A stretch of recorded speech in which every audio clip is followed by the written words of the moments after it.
सहूनी रियासत पर आलमी दबाव बढ़ने लगा। फ्रांस के बाद बरतानिया ने भी फ़लस्तीन को रियासत तस्लीम करने का मशरूत ऐलान कर दिया। बरतानवी वज़ीर आज़म कीयर स्टारमर ने इसराइल को तंबीह कर दी, गज़ा में जंग ना रोकी तो फ़लस्तीन को रियासत तस्लीम कर लेंगे।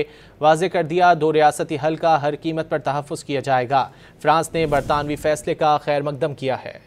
फ़लस्तीनियों की नस्ल कुशी में मसरूफ़ इसराइल को बड़ा झटका।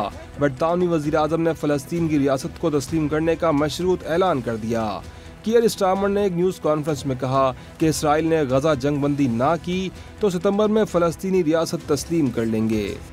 I can confirm the UK will recognise the state of Palestine by the United Nations General Assembly in September unless the Israeli government takes substantive steps to end the appalling situation in Gaza, agree to a ceasefire and commit to a long-term sustainable peace, reviving the prospect of a two-state solution.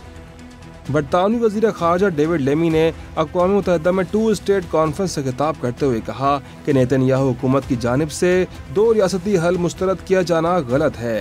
2 रियासती हल ही अमन का वाहिद रास्ता है।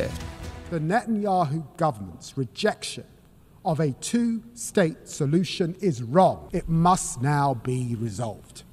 Britain is ready to play its full and historic part. कुछ रोज कबल France भी फलस्तीन को रियासत तस्लीम करने का इरादा जाहिर कर चुका है। फ्रांसीसी वजीर खारजा ने बरतानवी फैसले का खैर मकदम करते हुए कहा कि गजा मौत का जाल बन चुका। मशरिक़ वस्ता में खून रेज़ी का खात्मा और अमन चाहते हैं।